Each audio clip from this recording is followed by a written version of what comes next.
I wanted to hit on this because Carey Nieuwhof recently on his show discussed this statistic that most church plants, when they go live, per se, it's 98% of people that are already churchgoers, and only 2% of people are actually brought in the doors. Now, I am assuming that what you're seeing in a non-quote sexy city, these statistics look a lot different. What does that look like for someone in Pomona, for instance? What are you seeing with people that have gone to church before, just bounced to yours versus never entering the building at all?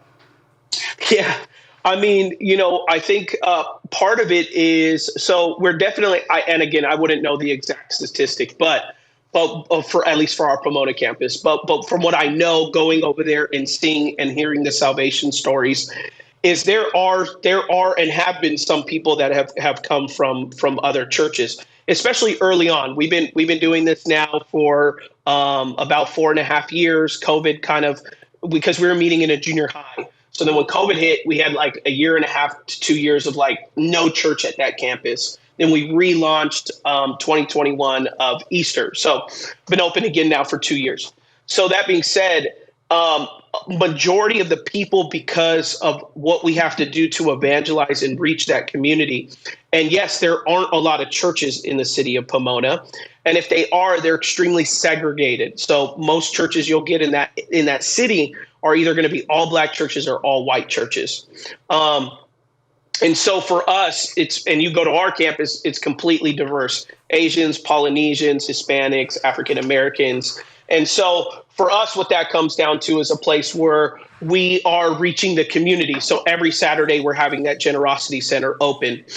You could come and meet with your campus pastor for counseling anytime. And so we do 2 sessions of free biblical counseling, and you kind of get on a schedule. We do forward. So friends are inviting their friends in the community to these programs that we have. And through being the hands and feet of Jesus, they're being exposed to our church. And then they're being exposed to our neighborhood model, which our neighborhood model is, we have a saying at our campuses that says, we do life in circles, not in rows. So every week when we're on stage, we say, hey guys, today you're in a row, but this week you should be in a circle. And so that continues to emphasize that idea of inviting new friends. And we do salvation calls every single Sunday. So that's getting people really in the community to come. And so by no means, ours definitely wouldn't be the one Carey had done, but I'd be happy to go and check the actual statistic. As far as I can tell, if they were a churchgoer, they were a churchgoer 15 years ago. Yeah. It was a lot. They didn't come like exactly church hop from that church to this church. And for us, we actually do video sermon. So right away, if you came from a church like yesterday who had live preaching, it is a bit of a culture shock because I'm the main teaching pastor, so I film every Saturday for our campuses.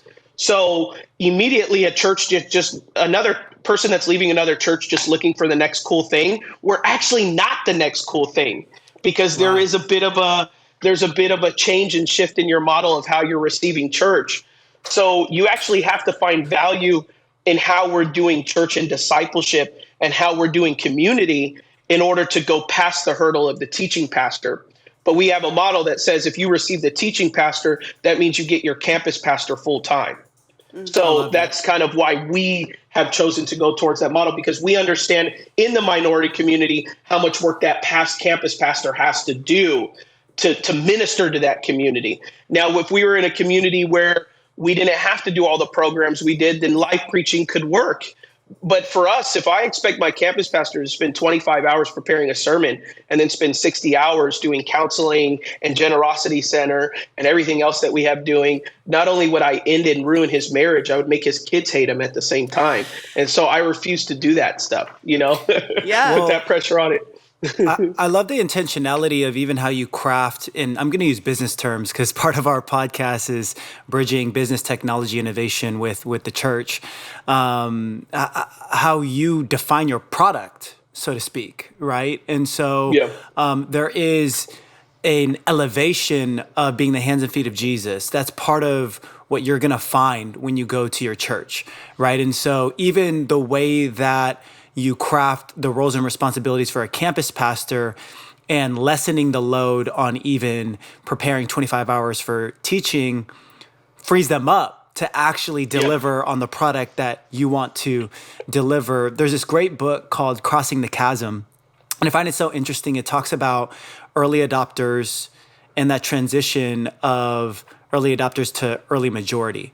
And I think there is sometimes this stigma with church planners of like, oh, you know what? Like, we have to go into the halls of Stanford. We have to go to all the atheists, and we have to go into the streets of San Francisco, and we have to convert everybody to start the church. And the reality is, like, we're trying to go for the high fruit to start when there's so much low-hanging fruit.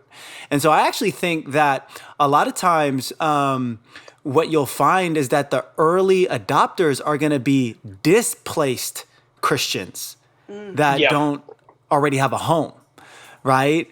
And then once you get the early adopters to create that stability and that foundation, then you can progress to the early majority and then the rest, right? And so I think that's just generally probably permission for anybody that's listening to this that's early on in the church planning phase, that hey, that's not a wrong strategy. Actually, a lot of times that's how you start getting inertia and momentum. One thing that if you release a new product, the first thing you want to do is you want people who are not plugged in with that, who are loose on another product. You know, like you talk about like that private airplane company JSX, like they're trying to solve a problem for people who are sick of TSA security. So like they're already, they didn't create something new out of thin air. Like they're just trying to like slightly solve a problem. And so for me, I just want people to be plugged into their church. So sometimes I'll meet people in the street who used to go to my church,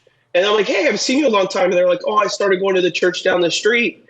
And I'll be like, oh, tell me why. And they're like, oh, because this is really what I needed in this season. Now, no one really wants to hear that, but the biggest part of me says, but if it makes you more plugged in than you were in my church, if it makes you more committed to your relationship with God, then I'm going to be okay with that. But if you're a straggler just like you were at my church, then that's probably a problem. But if this makes you more committed, then I want that to happen. So our church is a very large church.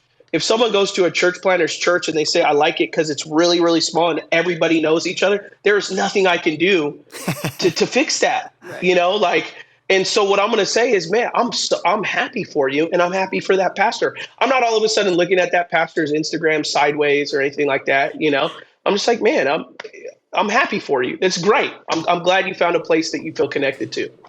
I love that.